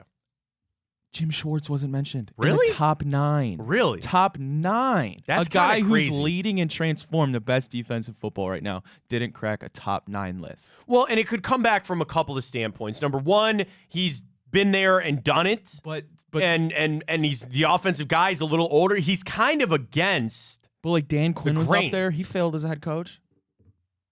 Yeah. No, you're right. That is actually very true. You're right. And Quinn was all around. He was all around last year. Like he pulled himself out of conversations to be had. We don't have to worry about it, right? The nice thing is your coaches aren't going anywhere. Your head coach isn't going anywhere. GM's not going anywhere. And you got to they got to overturn every stone that they can. But man, that's interesting. Remember when people were calling for Jim Schwartz to be our head coach when they fired Stefanski? Yeah. Yeah. Well, people thought that about when he came here too. Oh, he's here just to replace Kevin Stefanski. Boy, and that quieted down a little bit. Isn't that nice not have to deal with that? Yeah, and it's a mark of a good team. When you have a good team, people are going to try to come get your people, and you take that as a positive. But what you got to do is try to keep them here. One of the best things for the Browns has been the consistency. Now, they've made the right changes at defensive coordinator and special teams coordinator, and they've lost some players here and there. But the consistency of having your group of coaches here. You've kept Chad O'Shea. You've kept Stump Mitchell and Bill Callahan and all these guys. There's certainly been some changes, but what a hire Jim Schwartz has been. And I think the Browns sit down and say, what do we have to do for you not even to? And maybe he's not even entertaining these. Maybe these teams are truly not even calling him. And that's a good situation to be in. But if I'm the Browns, I'm sitting down with them going, what do we got to do to put this ironclad? What do we got to do for you just to completely shut down? What do you got to do for me when Jim Harbaugh calls for my kid for recruiting? Well, I need that level of it. That level of it. Where I'm not even letting Jim Harbaugh on my property to come talk to my son, potentially to come play. My son's 2.5, by the way. We got a long time to go. But there is in no world that I'll even let Jim Harbaugh ever talk. What do we got to do that for Jim Schwartz for the rest of these teams? I don't know. All right, let's get to Time Hop when we return. Jam-packed last half hour of the show. We're going to get into Time Hop. We'll tell you what happened this day in history. We have a little bit of fun. We will get to our bracket of the best 90s cartoon in honor of Ed, and Eddie. We'll get to our Blue Jackets Typico boost. First ever one on our Typico boost there with the Blue Jackets. So we'll get to all that coming up. Wrap things up here. Fontana Show on Big Play. Stay with us.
Let's dive into it. A little bit of time hop. Oh, I got 4 for you today. All television shows. 4 TV shows this day in history. The Golden Globes, very appropriate. I know, very well done there. So we'll get to it coming up. If you're new to the show, first off, welcome. We do time hop every day. We tell you what happened this day in history, including just 2 years ago today. See how this played out. Ian Rappaport says the Browns are moving forward with Baker Mayfield as their starting quarterback, and the teams are on the same page heading into the offseason. They would trade for Deshaun Watson like 2 months later, right? Yeah, I remember exactly where I was. Yeah, I mean, and I got into an argument about at the time like that Andrew Berry lied, that he didn't believe that, or that's not really the case. And I said, at that moment, that was their plan of action, was to go with Baker. And then things changed. Basically, folks, we can't forget Deshaun Watson, in essence, picked the Browns. There were other teams all vying for his services. And if you want to believe that, he called his shot with the money or the Browns came back with the money, I don't know. But, he picked the Browns. That changed things. At that moment, the Browns were going to go forward with Baker Mayfield. Deshaun Watson picked your team. You're going to make that move, and that's exactly what happened, in my opinion, to the Browns this day 2022. Also this day 2022, the season finale. Browns did beat the Bengals 21-16. But that was a game, remember, Baker didn't play because he was battling his shoulder. You were out of playoff contention. It was the end of the 2021 season. The Browns would finish 8-9. Case Keenum, 2 touchdowns, 1 interception. Dearness Johnson, $123 on the ground, and 1 touchdown there for the Browns in their season finale this day 2022. Okay. Also this day 22, I bring it up because it's pretty monumental. Bob Saget passed away this day, 2022. Gosh, remember that? I was for that, too. That was crazy. Him and Alex Trebek on the Yeah, that was Bob Saget, unfortunately, this day 2022. This day 2019, the Browns announced that they have relieved Greg Williams of duties that would be opening the door for Freddie Kitchens to take over as their head coach. This day 2010, Peyton Manning won his 4th MVP. He became the first player to ever win 4. Of course, now Aaron Rodgers, right? Aaron Rodgers says 4. Yeah, so they're I think the only 2 in history to have the 4 there. This day 2010. This day 2007, Steve Jobs revealed the iPhone. You have an iPhone? I have an iPhone. Have you ever had an Android? No. Yeah, me neither. My first ever smartphone was, I don't know, like an iPhone 7 or something like that. But it was revealed this day 2007. This day 2001, the Indians signed Juan Gonzalez to a 1-year, $10 million deal. He would go on to make the All-Star team and finish 2nd in the league in RBIs. Not a bad deal there this day, 2001. Juan Gon. Also this day with Apple, this day, 2001, they launched the iTunes store. And at that point, all they had was like the iPod Touch and all that kind of stuff, and what a day it is. This day, 1999, what I wouldn't give to get my hands on one of these. The Pokemon base set was released in the United States this day, 1999. I wonder what one of those would go for unopened. You want to see if I can find that real quick? That'd be a cool mill at least.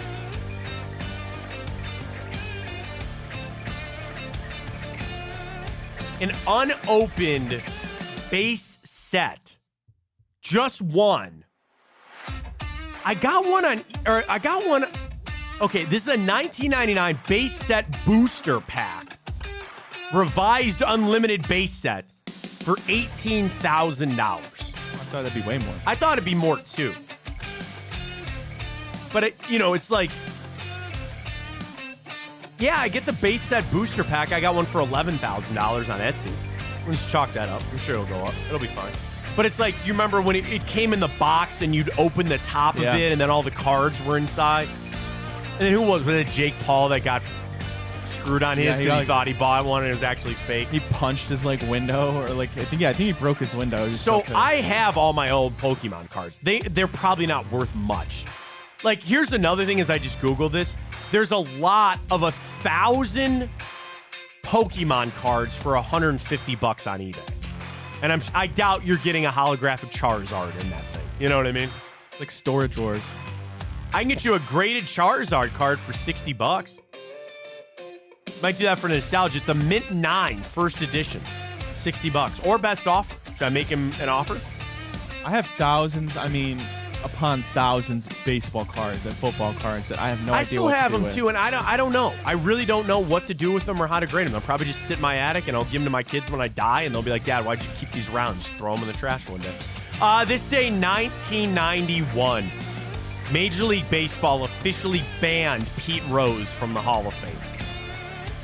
I mean, that's one of the big things in sports. You always talk about giving Reggie his Heisman back. Why? They're going to wait. They're going to wait for Pete Rose to die. And then once he dies, then they'll probably put him in the Hall. You think they'll put him? You think they'll put him in? I hope they do. I mean, now in a world where everybody bets,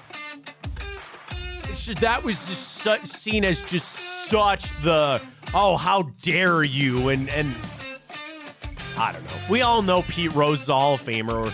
He's one of the best hitters to ever play the game. I guess you got that going for you, and you probably go find Pete Rose at a mall somewhere in Vegas selling autographs for $20. So, I don't know. This day, 1972, led by Kareem Abdul-Jabbar, the Bucks beat the Lakers 120-104. That snapped the Lakers' 33-game win streak.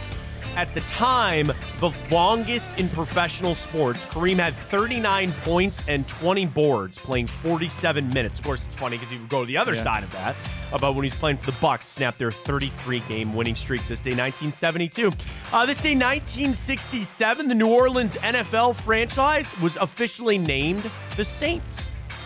Not bad. Cool logo scheme, Not one of my least favorite in the NFL. They're doing just fine. This day, 1962, for the first time, the NFL prohibited the grabbing of face masks. Wow. So before that, you can just do it and rip a guy down. 2 national championships this day in history. This day, 2012, number 2 Alabama beat LSU 21-0. It was the first shutout in national championship game history. Alabama kicked 5 field goals and got 1 touchdown from who? Oh, we talked about this. I'm not going to be able to get this. Trent Richardson. Oh, wait, I thought we were talking about a quarterback stat. Oh, no. No, okay. Alabama, 5 field goals and a Trent Richardson touchdown. Do you want the quarterbacks of the 20? Because I'm pretty sure he was not very good. Because we brought up that list on one of the shows about lowest QBRs. Yeah, we did. I'm shooting from the hip. Oh, no. That was not Blake Sims. It was not Blake Sims. He was another guy. The starting quarterback for the Alabama Crimson Tide was who? A.J. McCarron? A.J. McCarron is correct. Selected in the NFL draft. Remember Brad Smelly? The Browns drafted him. He was in this game. DJ Fluker, Trent Richardson, A.J. McCarron. Defensively, Dre Kirkpatrick, Mark Barron, Courtney Upshaw. For LSU, how did they lose this game? Odell Beckham on offense. Defensively, Morris Claiborne, Tyrann Mathieu, and Eric Reed were all in that secondary. Wow. I guess that's why it was a low-scoring offense. Is that before Jarvis left?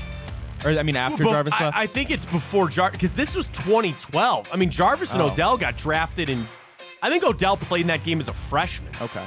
He had to have, because he got drafted in 2014. So, yeah, he was 2012. Yeah, that makes sense. I guess he would be a freshman because that was the 2011 season. A very happy birthday goes out to Hall of Famer Bart Starr, Muggsy Bogues, Chad Ochocinco, former Cavaliers Samardo Samuels, Marcus Peters, Justin Blackmon, former Browns wide receiver Antonio Callaway, Richard Nixon, J.K. Simmons, Catherine Middleton, Joan Baez, Sean Paul, Dave Matthews, and Jimmy Page of Led Zeppelin fame, all celebrating birthdays today. Quite a few musicians there in the birthdays. All right, 4 all television shows. I'll tell you this straight up. I'll give you the day in history, but all television shows this day in history. All right, first up, television series this day, 2011. It follows the extremely dysfunctional Gallagher family. Great show. Shameless. Shameless is correct. I've not watched it. People tell me I need to. It's so good. Is it good? It's so good. People say that William H. Macy in that is Frank. Oh, top 10 TV all time like character. And I never knew that that's crazy. where Jeremy Allen White started from because I just know him from The Bear. So he plays Lip, and in the beginning seasons, I mean, he's got to be like 15, 16. Really? Yeah, that's crazy. All right, so yes, Shameless this day 2011. Another one this day 2011. It surrounds a family's restaurant. What day? Or 2011. What year? Family's Restaurant. Bob's Burgers. Bob's Burgers is correct. Yes. What a pool. Nice. What a pool. I've never watched it. I see like the GIFs from it. Yeah, I've only watched here and there. It's funny. It's not really my style of animation that I prefer. Did they make a movie out of it popular. too? Yeah, they did. Yeah, Bob's Burgers started this day 2011. All right, you're hot, man. Yeah. You are hot. Do I make it easy on you in the last No. two to finish it out here? Not when I'm this hot. All right. 2000, a suburban family and the trials and tribulations of one of their kids. 2000, the date. Of one of their kids? Malcolm in the Middle? Malcolm in the Middle. Oh my gosh darn it. I am hot. Wow. Malcolm in the Middle. Never watched it. Oh, it's amazing. Not my thing. I loved it. Early, because my layup was going to be Walter White. Yeah, good. In I'm glad I another did the layup. universe I'm with shooting a from half court. All right, there it is. So yes, Malcolm in the Middle. This day 2000. All right, okay. Here we go. This day 1996. There's a theme here because this is a TV show yet again with a dysfunctional family that took a long trip to get where the show took place. This isn't animated, is it? Is not. A dysfunctional family that took a long trip to get where the show is set at. Sure. 96. 96.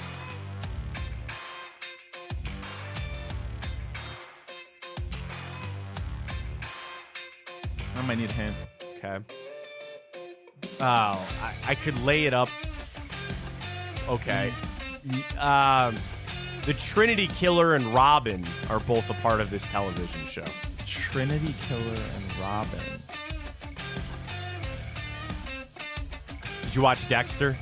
Yeah, I did. Oh, that was that long ago? No, it's not Dexter. Who's the Trinity Killer in Dexter? Oh, I don't know. John Lithgow? Third Rock from the Sun. Third Rock from the Sun. I'll give it to you. Robin, Joseph Gordon-Levitt. Okay, yeah, you know, that makes sense. That was a little bit of the harder one there. Third Rock from the Sun. Although I don't think most people my age would even know what that is. No, I'm pretty impressed with that. And of course, the trip is that there are a bunch of aliens that come to America, or, come to the United States and come to Earth, I should say, I guess, and kind of live things out. Never really watched it, but the only thing I remember is that in Men in Black, Johnny Knoxville's character goes, Earth. He goes, Third Rock from the Sun. He goes, oh, I never got that. That's exactly where it is. On that, great stuff there on our all television shows today, as it kind of wraps up there with our time off. All right, I want to do this quick here on the bracket. Or, I'm sorry, on our Tipico Boost. Let's get to our Tipico Boost. Our bracket is coming up in a way related to the 90s. No, Third Rock from the Sun doesn't count because it's not animated. But, folks, we're going to do our bracket. Gosh darn it. Our boost. Too many B's. Our boost with Tipico. Here's what it is. We're going to do a Blue Jackets boost tonight. I do not want to reveal the boost because basically what we have done, we have sent a boost that you can't do yourself on the app. So we're really getting into the nitty gritty here. This is something where why the boosts are even more important with Tipico. Use the code Fontana100 when you sign up. You're going to get boosts that you can't even make. Behind the curtain. Ryan and I came up with our Blue Jackets boost for this morning. They play tonight, 8 o'clock against the Jets. Jets are on a massive winning streak. But I wanted to do a 3-leg parlay that I could not do on the app. So we have reached out to Tipico to see if they'd be still willing to do that parlay. basically, the reason you can't do it, some of the things have an impact on the other. Like when you see a parlay come up as a red or saying you can't combine these outcomes, because if I put in there and I said, I expect Johnny Gaudreau to score a goal and the Jackets to score a goal, well, you can't parlay that. They're the same thing. So we've asked Tipico if they're going to allow this to fly. We will put it out. Just do this. Follow us on social media.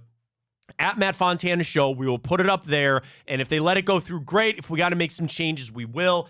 But I just don't want to announce it because I don't want a lot of the people, Ryan. We don't know exactly what the parlay is going to be, so we've efforted it to Tipico. They're going to potentially put up I will tell you this, we will get a boost to them no matter what. So here's what you do. You go to the Tipico app, download it. If you've not signed up yet, use the code Fontana100. You deposit and bet $25. You get $100 in bonus bets. You can use those on the boost. You can do those on these new flex parlays that they got cooking there at Tipico. They got it all laid out for you. So check out the app and use that code Fontana100 when you sign up with our friends at Tipico, and we will make the announcement a little bit later on our boost once we get it. All right, Ryan, let's get to it. Our bracket of the week. We did it in honor of Ed, and Eddie. So that is a great show that everybody loved. Its birthday was last week. So we're asking everybody. Oh my gosh, Matt, I didn't even put it in there. You didn't put Ed and Eddie in there? No. Well, it should probably make it. I'll move it in there. So what we got is SpongeBob, X-Men, Dexter's Laboratory, Rocket Power, Group 1. Doug, Rugrats, Teenage Mutant Ninja Turtles, and Johnny Bravo in Group 3. Group 4 is Recess, Spider-Man the Animated Series, Powerpuff Girls, Angry Beavers. Group 4, you better not take out Batman Animated Series. It's not getting out. Rocco's Modern Life, Captain Planet, and the Animaniacs. So yeah, here's what we'll do. We'll put out groups 1 and 2 today. I will take out one of them from 4 or group 3 or 4, and then slot in Ed and Eddie. Well, which one do you want to take out? Let's take out Angry Beavers. I love Angry Beavers. Or Johnny Bravo. I don't like Johnny Bravo. We can take out Johnny Bravo. Okay. Take out Johnny Bravo. So, all right, we'll put Ed and Eddie in there. So all the groups will be out. Here's how it goes. The bracket will be posted at Matt Fontana Show. Groups 1 and 2 will go tonight. Groups 3 and 4 will go tomorrow. The winner advances to the semifinals, and we will crown a champion at the end of the week, which would be fantastic.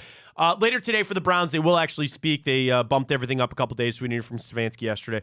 Big question is going to be Dustin Hopkins. I feel like that's kind of flown under the radar a little bit. You have Riley Patterson. You'd feel a lot better if Dustin Hopkins can finish this thing on out. But we'll see how that goes. I'd also expect a little update on Grant Delpit. You know, if you could get him back for this game, I think that would be a massive boost to that secondary. So really, it's all injury front. But other than that, Ryan, you're rested. You're ready to go. It is the short week. It's a little bit of a twist on how you're going to handle things with them leaving on Friday and everything. But I think the Browns are pretty well set getting ready and geared up for this game coming up on Saturday. I feel really good. I still feel so positive. I still feel really good about this game on Saturday. Yeah, I do too. It would be pretty shocking to me if CJ Stroud, as good as he's been, manages to kind of carve up our defense. He still is a rookie at the end of the day. His first playoff game and his head coach's first playoff game as a head coach in D'Amico Ryans. Right. So I would be really shocked to see them go out there and if D'Amico Ryans outcoaches Kevin Stefanski, I'd be shocked. And there's really nobody I'd want more. Take that with a grain of salt, than Joe Flacco at the helm, because he's been in this position before so many times in his career, 5-0 in the wild card round. So I am pretty confident heading down to Houston. I do, and that's the thing. Houston on the other side, they still have some injuries dealing with. Really, the biggest thing is Will Anderson. You know, with his ankle. You know, Stroud cleared the concussion protocol, so he's all good to go. A couple things just to keep an eye on from the injury standpoint as well. But again, you kick the week off strong. You're going to be really good getting ready, and we're going to continue to go here on the show. We'll have no Weiskopf on this week. We're efforting Greg Williams to join us as well, so we're going to have you locked and loaded every single week. Final update for our 2 for Tuesday, as we always do, 2 questions, 2 answers. First up, which side of the football is more important for the Browns on Saturday? This is overwhelming defense, Ryan, 80-20. And you made the case for the defense earlier. Say that is our best side of the football. You're facing C.J. Stroud, because if they don't have Stroud, they don't really have many other ways that they're going to win games, and Nico Collins. I made the case, and I'm very clearly in the minority on this, to say I need the offense to show up. I know what the defense is going to be. I know how good the defense is going to play, or at least how good they should play. I'm going to need the offense to meet me. I'm going to need Joe Flacco to keep throwing these 300-yard games, cutting down the interceptions, which has really kind of been the story of the day for us. We're kind of been harping on this with the turnovers. You've got to cut down on that. There's no bigger way for the Browns to be able to get wins if they can cut down some of these interceptions. So that's why I lean the offense. I'm pushing towards the offense. If they can run the football the way they need to, that's going to take pressure off of Flacco and help. Frankly, I don't think they've been running it all that well. Offensive line's got to step up and play better. So that's why I voted the offense, but I was shocked to see it was that wide of a gap, 80-20 on the defense there. Yeah, I'm needing a big game out of Myles Garrett here, because even if you don't get those turnovers like you did all season long, you at least got to put some pressure on C.J. Stroud, make him get the ball out quick. And for a rookie to face that pass rush, as we know it is, hopefully Zadarius Smith steps up, takes the while Myles is getting double teamed, gets a sack or two. That would be really nice. But yeah, it's going to have to be a good game for both sides, as we know, because it is a playoff game, and every game from here on out is going to be fought tooth and nail. Other one I'm not shocked to see is also like 80-20, or really 90-10. Do you set New Year's resolutions and follow them? People don't do it. I was going to say keyword there was follow. Yeah, follow is one. I guess maybe you can set it. Do you actually follow it? I don't know. Like we ran through the ones earlier too, which is fun to do on the show, of just seeing exactly, how it plays out, how many people do, how many people follow it out. So we'll have to see. Great stuff this week. Again, a reminder, coming up tonight, we got Josh Maria Cribbs. They'll be doing their show tonight, The Return. Chico comes up 12-2. And then again, later this week, we have a lot going on. Really just continuing to focus on the Browns. We're also going to try to take a look down there at the Houston Texans. I feel like it's interesting that we just saw them. So we feel like we've got a vibe on who they are, but you didn't see C.J. Stroud in that game. I thought about this for our topic for tomorrow. How big of an impact is it to you, in your opinion, that you didn't see Stroud a couple of weeks ago? Is it not a factor at all for the fact of you still got tape on him? Are you worried because you didn't see him, because you maybe got a false sense of who the Houston Texans are? I don't know. I'm more in the boat of I'm almost kind of glad we got out of there with a win without seeing C.J. Stroud, because like you said, it's way easier to go look at tape for a quarterback than a quarterback to really figure out what the defense is going to throw at him. And like, I know I keep harping on it, but I can't stress enough that it is a rookie. As good of a season as he's having, this is his first experience in the playoffs. He's an underdog at home. It's going to be a hard game. I like that that he hasn't seen our defense. That is a big part of it. That is. And Case Keenum can try to get him up to speed the best that he can for playing in that game, for being here. But when he's still in there, it's going to be different. And I expect pressure. I expect Jim Schwartz to bring the blitz, bring the pressure, and really make it hard on him. But for the fact of, too, if you blanket Nico Collins and pressure C.J. Stroud, what is he going to do? Where is he going to get the football out? If you got hands in his face and he's got less than 3 seconds to throw the football and Nico Collins is covered, go find somebody else then. That's fine. If that's how you're going to lose that game, so be it.